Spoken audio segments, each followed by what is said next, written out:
জুম্মার দিনের বিশেষ আমল। জুম্মা মুসলমানদের জন্য একটি বিশেষ দিন। এই দিনটি আল্লাহ তাআলার স্মরণে মশগুল হওয়া এবং ইবাদত বন্দেগীতে নিজেকে সমর্পণ করার একটি সুন্দর সুযোগ। জুমার দিনের আমলগুলো ইসলামে বিশেষ গুরুত্বপূর্ণ। আসুন জুমার দিনের কিছু বিশেষ আমল সম্পর্কে জেনে নিই। গোসল করা। জুমার দিন গোসল করা সুন্নাত। এটি শরীরকে পরিষ্কার করার পাশাপাশি মনকেও পবিত্র করে। উত্তম পোশাক পরিধান করা। জুমার নামাজে পরিষ্কার পরিচ্ছন্ন এবং উত্তম পোশাক পরিধান করা উচিত। এটি আল্লাহর সামনে উপস্থিত হওয়ার শিষ্টাচার। সুগন্ধি ব্যবহার করা। জুমার দিন সুগন্ধি ব্যবহার করাও সুন্নাত। এটি মনকে প্রফুল্ল করে এবং অন্যদেরকেও আনন্দ দেয়।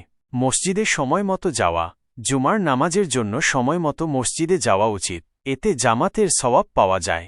খুতবা শোনা। জুমার নামাজের খুতবা শোনা খুবই গুরুত্বপূর্ণ। ইমাম যেসব কথা বলেন সেগুলো মনোযোগ দিয়ে শোনা উচিত।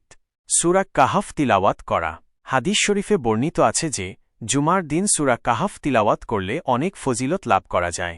দোয়া করা। জুমার দিন আল্লাহর কাছে দোয়া করা খুবই ফজিলতপূর্ণ। বিশেষ করে জুমার নামাজের পর দোয়া করা।